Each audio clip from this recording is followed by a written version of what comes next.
হযরত হুদ আলাইহিস সালাম, হযরত সালেহ আলাইহিস সালাম এবং শেষ নবী হযরত মুহাম্মদ সাল্লাল্লাহু আলাইহি ওয়াসাল্লাম। হযরত শুআয়ব আলাইহিস সালাম খুব ভালো বক্তা ছিলেন। এই জন্য তাকে হাকিবুল আম্বিয়া বলা হতো। শান এবং হিজাজের মধ্যবর্তী মিআন গ্রামে মাদিয়ানদের সঙ্গে তার অনুসারীরা বাস করত। এই হচ্ছে শুআয়ব আলাইহিস সালামের কবর। ঐতিহাসিক নিদর্শন অনুযায়ী মাদিয়ানরা ছিল এক ব্যবসায়ী গোত্র, যারা প্রধানত হালিফা নামক স্থানে বাস করত। তারা এক আল্লাহর ইবাদত না করে বিভিন্ন দেবদেবীর উপাসনা করত। প্রতারণা ছিল তাদের ব্যবসার প্রধান কৌশল। প্রতারণার মাধ্যমেই তারা প্রচুর অর্থকড়ির মালিক হয়। এজন্যই আল্লাহ তাদের সঠিক পথে ফিরিয়ে আনার জন্য নবী হিসেবে শুআয়ব আলাইহিস সালামকে প্রেরণ করেন। তিনি তাদেরকে বাণিজ্যের ক্ষেত্রে সততা অবলম্বনের আহ্বান জানান। তিনি বলেন যে সৎ বাণিজ্যের স্বল্প লাভ অসৎ বাণিজ্যের অধিক লাভ থেকে ভালো। মুষ্টিমেয় কয়েকজন ব্যক্তি তার উপদেশ গ্রহণ করেছিল। বাকিরা বিভিন্ন হুমকি ধমকির মাধ্যমে সত্য অনুসারীদের কার্যক্রমকে দমন করার চেষ্টা করেছিল। কিন্তু শুআয়ব আলাইহিস সালাম তার কাজে ক্ষান্ত দেননি, বরং আরো বলিষ্ঠতার সাথে তাদেরকে সত্য পথের দিকে আহ্বান জানাতে থাকেন। অবিশ্বাসীরা তারপরও তার কথায় কর্ণপাত করেনি। তারা শুআয়ব আলাইহিস সালামকে চ্যালেঞ্জ দিয়ে বলে, যদি আপনার আল্লাহ সত্যিই হয়ে থাকেন তাহলে তাকে বলেন তিনি যেন আমাদের উপর দুর্যোগ প্রেরণ করেন। কিছুদিন অতিবাহিত হলে তারা তাকে প্রশ্নবাণে অতিষ্ঠ করে তোলে, কোথায় গেল আপনার খোদা? কেন কোনো দুর্যোগ তিনি আমাদের উপর দিতে পারেননি ইত্যাদি। আল্লাহ শুআয়ব আলাইহিস সালামকে তার অনুসারীদের সহ গ্রাম ছেড়ে অন্যত্র চলে যাবার জন্য নির্দেশ দেন। পবিত্র কোরআনে মাদিয়ান সম্প্রদায়ের কথা উল্লেখ করা হয়েছে। وإلى مدين أخاهم شعيبا قال يا قوم اعبدوا الله ما لكم من إله غيره ولا تنقصوا المكيال والميزان إني أراكم بخير وإني أخاف عليكم عذاب يوم محيط। মাদিয়ান সম্প্রদায়ের নিকট আমি শুআয়বকে প্রেরণ করলাম, যে তাদেরই অন্যতম ভাই। তিনি বললেন, হে আমার জাতি, সর্বশক্তিমান আল্লাহর ইবাদত করো, তিনি ছাড়া আমাদের আর কোনো ইলাহ নাই। আর ওজন ও পরিমাপে কম দিও না। আমি তোমাদের আজ ভালো অবস্থায় দেখছি, কিন্তু ভয় হয় কাল তোমাদের উপর এমন দিন আসবে যার আযাব তোমাদেরকে ঘিরে ধরবে। অবশেষে আল্লাহর ইচ্ছায় মাদিয়ানের আকাশে একখণ্ড মেঘ জমা হলো। লোকজন ভাবল যে তাদের উপর আশীর্বাদ বর্ষিত হতে যাচ্ছে।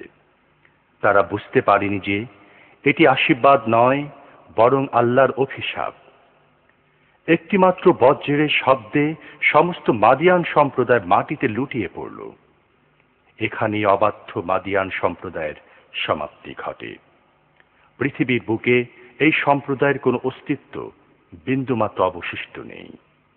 শুধুমাত্র শুআয়ব আলাইহিস সালাম এবং তার কিছু অনুসারীর দেহ মোবারকের সন্ধান পাওয়া যায়।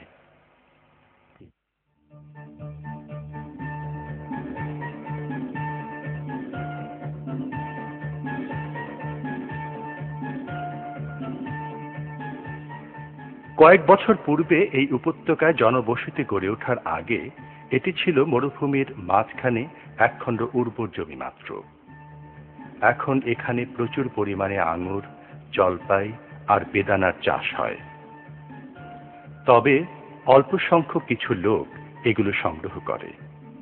বলা হয় যে এই লোকগুলো আসলে এই জমির মালিকদের উত্তরপুরুষ।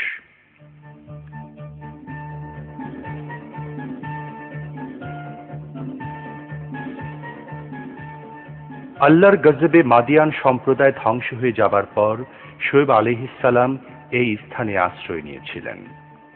এই স্থানেই হযরত মুসা আলাইহিস সালাম, হযরত শোয়েব আলাইহিসসালামের কন্যাকে বিয়ে করেছিলেন। বিয়ের আসরে শোয়েব আলাইহিসসালাম তার জামাতাকে নিজের তরবারির খাপটি উপঢৌকন হিসেবে দিয়েছিলেন। এই জমিটি অত্যন্ত উর্বর। বর্তমানে এখানে জর্ডানের অধিবাসীরা আবাস করে তুলেছে। তারা এখানে ফল ফলাদি ও শাকসবজি উৎপন্ন করছে এবং পশুপালন করে নিজেদের ভাগ্য করার চেষ্টা করছে।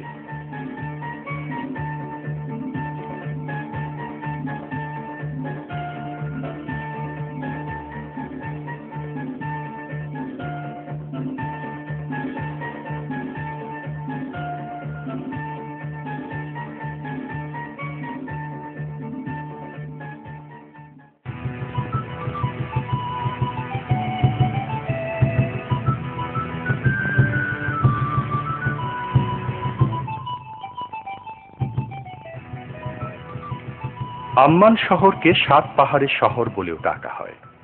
এটা জর্ডানের রাজধানী। সৌদি আরব, ইরাক, সিরিয়া এবং ইসরায়েল এই 4টি রাষ্ট্রের সীমানা ঘেঁষে এর ভৌগোলিক অবস্থান। আরবি শব্দ আল উর্দুন থেকে জর্দান তথা বর্তমান জর্ডান শব্দটি এসেছে। ইসলামী রাষ্ট্র প্রতিষ্ঠার প্রাথমিক যুগে সিরিয়ার সঙ্গে আরব ভূমি বন্টনের সময় এর নামকরণ করা হয় জর্ডান। বলা হয় যে এখানে অনেক প্রাচীন সভ্যতার নিদর্শন রয়েছে।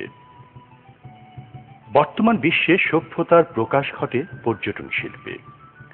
জর্ডানের মতো দেশের বেলায় এর গুরুত্ব আরো ব্যাপকতা লাভ করেছে। এর সভ্যতা ও উন্নয়নের পেছনে মুয়ান আরব, ইদম এবং নেফেটিয়ান আরব এই 3 গোত্রের লোকদের অবদান সবচেয়ে বেশি।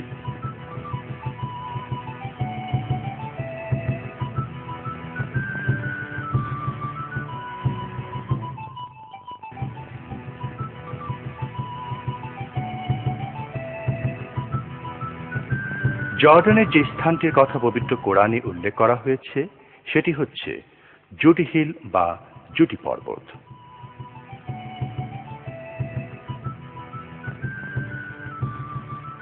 এই পর্বতের এই স্থানটিতে বসে নূহ আলাইহিসসালাম তার নবুয়তি কার্যক্রম পরিচালনা করতেন বলে বিশ্বাস করা হয়।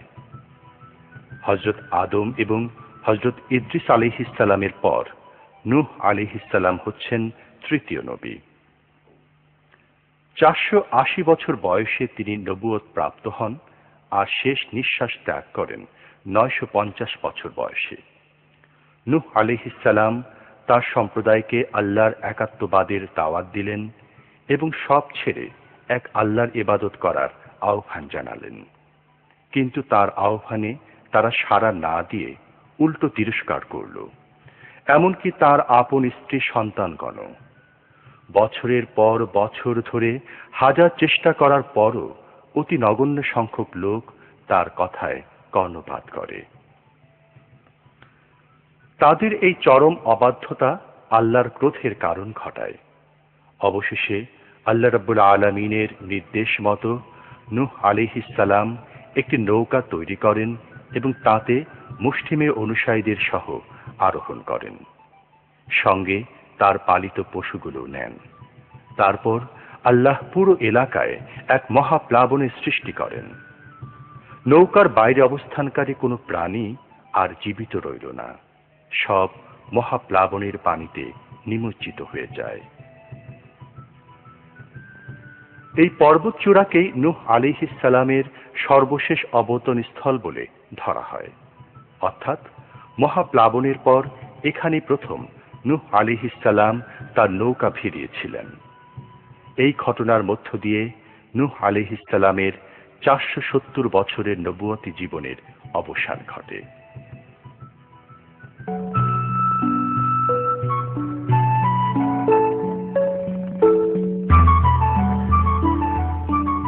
ডেড সি বা মৃত সাগরের তীর দিয়ে ভ্রমণ প্রাকৃতিক সৌন্দর্য পিয়াসীদের নিকট একটি গুরুত্বপূর্ণ বিষয়।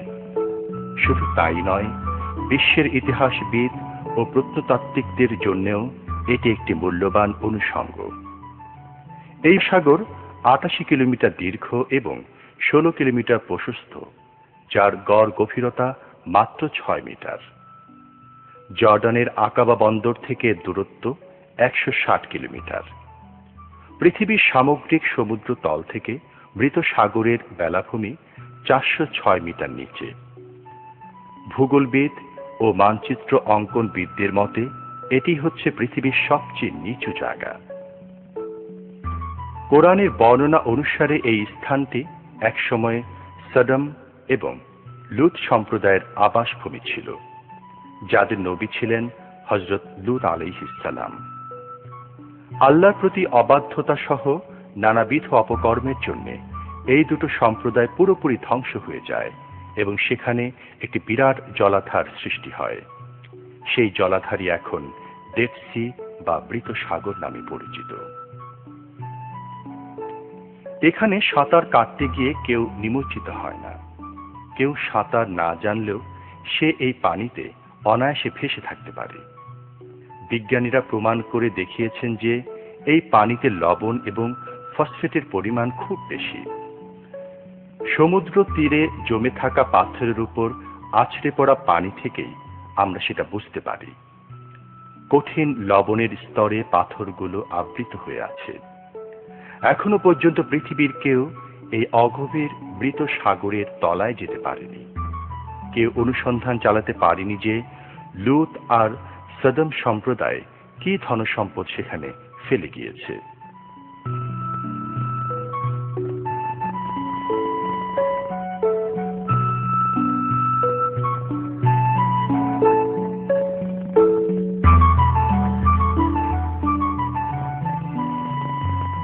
উঁচু পর্বত ঘেরা এই সড়কটি পেট্রাকে যাওয়ার একমাত্র পথ। খ্রিস্টপূর্ব 9ম শতাব্দীতে পেট্রাকীয় সভ্যতা গড়ে ওঠে। এখানকার আবহাওয়া শুষ্ক ও গরম।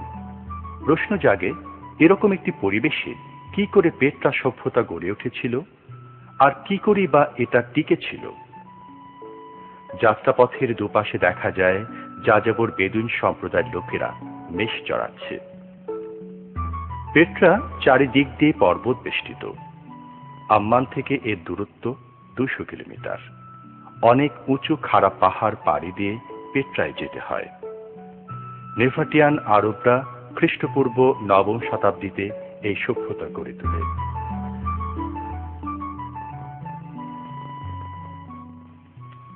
এই হচ্ছে জনৈক নেফাটিয়ানের সমাধিস্থল। ধারণা করা হয় যে 250 খ্রিস্টপূর্বাব্দে এই সমাধি নির্মাণ করা হয়। কবরগুলোর অবস্থান খুব চমৎকার একটি জায়গায়। নেফাটিয়ানদের উদ্দেশ্য ছিল এই কবরস্থানগুলোর পাশাপাশি তারা কিছু আশ্রয়স্থানও গড়ে তুলবে, কারণ দুর্গম পর্বত বেষ্টিত বিধায় জায়গাটি বেশ নিরাপদ। বাইরে থেকে আসা কোনো অচেনা আগন্তুকের এখানে প্রবেশ দুঃসাধ্য। এখানে পাহাড় কেটে চমৎকার ঘর নির্মাণ করা হয়েছে। অনাকাঙ্ক্ষিত প্লাবন থেকে রক্ষা পাওয়ার জন্য এরকম পানি নিষ্কাশন পথও তৈরি